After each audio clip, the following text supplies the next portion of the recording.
Hello, আমি সুমন। সবাইকে স্বাগতম। তো আজকের টিউটোরিয়াল আমরা দেখব কিভাবে আমরা আমাদের কম্পিউটারের আইপি অ্যাড্রেস পরিবর্তন করতে পারি। প্রায় সময় আমাদের প্রয়োজন পড়ে যে আমরা আমাদের রিয়েল আইপিটাকে হাইড করে আমাদের আহ, অন্য যে কোনো একটা আইপি ইউজ করে যাতে আমরা কম্পিউটারে ইন্টারনেট ব্রাউজ করতে পারি, তো সেটা আমাদের প্রয়োজন পড়তে পারে। তো আজকে আমাদের যে টিউটোরিয়াল সেটাতে আমি দেখবো যে কিভাবে আমি আমার আইপি অর্থাৎ সাময়িকভাবে চেঞ্জ করে থাকি নর্মালি। তো আশা করছি আপনি আইপি অ্যাড্রেস কি সেটা সম্পর্কে জানেন। সো না জানলে আপনি গুগল থেকে ভালো একটা ধারণা পাবেন। ওকে, তো আইপি অর্থাৎ সাময়িকভাবে যে আমি যেভাবে আইপি অ্যাড্রেস চেঞ্জ করি সেটার জন্য আপনাকে অবশ্যই ফায়ারফক্স ব্রাউজার থাকতে হবে। আর আর তেমন কিছু না, ইন্টারনেট কানেকশন থাকতে হবে। সো এখন সবার আগে আমি আমার আইপি অ্যাড্রেস চেক করব। তো আমি আমার ismyipaddress.com নামে একটা ওয়েবসাইট আছে যেটাতে আমরা আমাদের আইপি কি সেটা জানতে পারি। সো আমি সেটা ঢুকে আমার আইপি অ্যাড্রেস চেক করব। এখানে দেখতে পাচ্ছেন যে আমার আইপি অ্যাড্রেস হচ্ছে 180.211.175.169 এরকম কিছু একটা। আর আমার আইএসপি অর্থাৎ আমার ইন্টারনেট সার্ভিস প্রোভাইডার হচ্ছে Bangladesh Telegraph and telephone board অর্থাৎ বিটিসিএল এর ইন্টারনেট। আমি বিটিসিএল এর এডিএসএল যে ইন্টারনেট কানেকশন সেটা ব্যবহার করছি এবং আমার সিটি হচ্ছে ঢাকা, যদি আমি চিটংয়ে আছি। সো রিজিয়ন হচ্ছে ঢাকা, যেহেতু বিটিসিএল ঢাকায় ওখানে প্রসেস হয়েছে আর কি হচ্ছে। সো কান্ট্রি হচ্ছে বাংলাদেশ, অর্থাৎ ক্লিয়ারলি যেটা বোঝা যাচ্ছে যে আমার এই আইপি অ্যাড্রেসটা যদি কারো জানা থাকে সে আমার লোকেশনটা বের করে ফেলতে পারবে। তো আজকে আমি দেখবো যে কিভাবে আমার লোকেশনটাকে আমি অন্য কোনো একটা দেশে চুজ করতে পারি। সো আমরা যেটা প্রথমেই করব সেটা হচ্ছে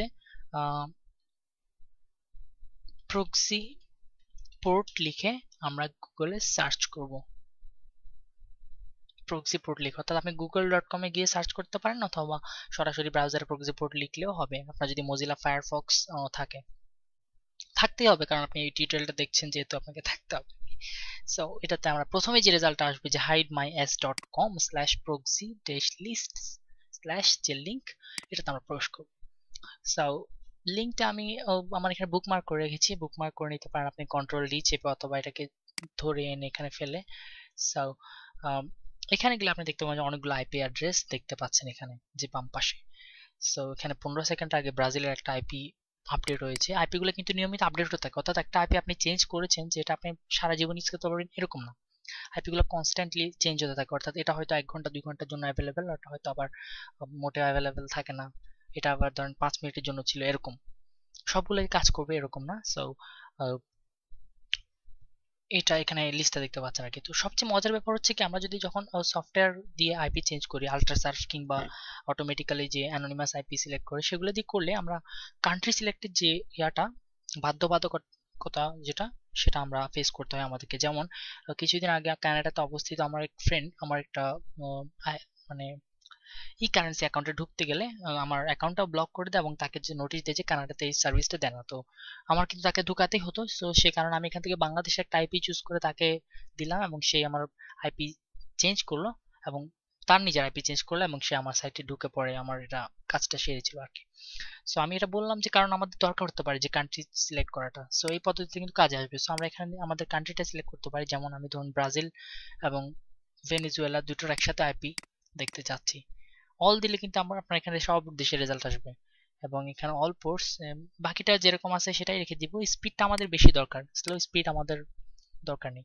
So, আমরা স্পিড টিক চিহ্ন স্লো থেকে তুলে দিলাম এবং আপডেট রেজাল্ট লেখা দিতে পারেন শুধুমাত্র ব্রাজিল আর ভেনেজুয়েলার আইপিগুলো শো করছে। যেমন ধরেন দেখেন যে প্রথম দিকে সারিতে একদম সিরিয়াল বাই যতগুলো আছে সবগুলো ব্রাজিল এবং মাঝখানে আবার ভেনেজুয়েলার আইপি।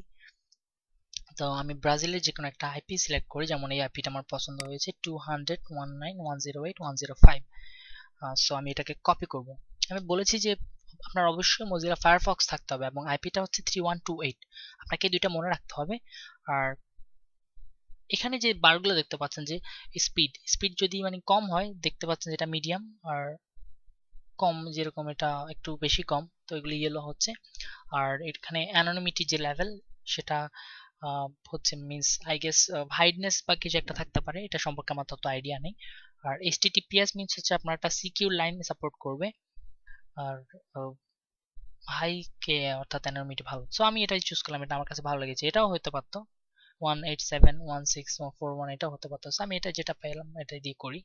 সো আমাকে প্রথমে ফায়ারফক্সে গিয়ে অপশনসে যেতে হবে, এবং অপশনসে গেলে আপনাকে জেনারেলে নিয়ে যাবে সাধারণত, এবং জেনারেল থেকে আপনি একটু ভালো করে লক্ষ্য করেন, অথবা না দেখলে বারবার টেনে দিয়ে দেখতে পাবেন যে অ্যাডভান্স যাব। আমরা অ্যাডভান্সে গিয়ে জেনারেল নেটওয়ার্ক এরকম দেখতে পাবো, এখানে আমরা নেটওয়ার্কে যাব। নেটওয়ার্কে গিয়ে প্রথমেই যেটা আছে কানেকশন, এখানে সেটিংসে যাব, এবং এখানে আমরা যেটা ইউজ সিস্টেম প্রক্সি সেটিংস আছে সেটা আমরা ম্যানুয়াল সিলেক্ট করে দিব, এবং এখানে আমাদের আইপিটা পেস্ট করে দিব। ওকে, 201.9 এটা ঠিক আছে, কোনো স্পেস রাখবেন না, যেরকম আইপি নিয়েছেন এরকম রাখবেন, এবং পোর্টটা 3128 আমরা মনে রেখেছিলাম। ওকে, এটা আমি ওকে দিয়ে দিই, দুটোই ওকে দিয়ে এবার আমি what is my IP address সাইটটা আমার রিলোড দিই, দেখা যাক আমার আইপিটা চেঞ্জ হয়েছে কিনা। হ্যাঁ, চেঞ্জ হয়েছে, অর্থাৎ university federal D Santa Catalina, অর্থাৎ কোনো একটা ইউনিভার্সিটি বা কিছু একটা হবে। সো এখানে দেখতে পান যে কান্ট্রিটা ব্রাজিল। এখন আমরা মানে ব্রাজিলের কোনো একটা আইপি দিয়ে ইউজ করছি, অর্থাৎ এই সাইটটা এখন আমাদেরকে মানে ব্রাজিল থেকে আসছে হিসাবে আমাদেরকে ট্রিট করছে। সো এই ছিল প্রসেস শর্টকাটে। সাধারণত আমি যখন পার্মানেন্ট কোনো কিছু প্রয়োজন না হয় তখন আমি এই পদ্ধতিতে আমার আইপি চেঞ্জ করি। আর এটা সবচেয়ে বড় সুবিধা যেটা বললাম, যে এটাকে আমি এটা দিয়ে আমি যে কোনো দেশের আইপি চুজ করতে পারি, যে কোনো মানে যেটা আমার দরকার, যে দেশ দরকার ওই দেশেই চুজ করতে পারি যদি অ্যাভেলেবেল থাকে। তো সবাই ভালো থাকবেন, ভিডিও দেখার জন্য ধন্যবাদ।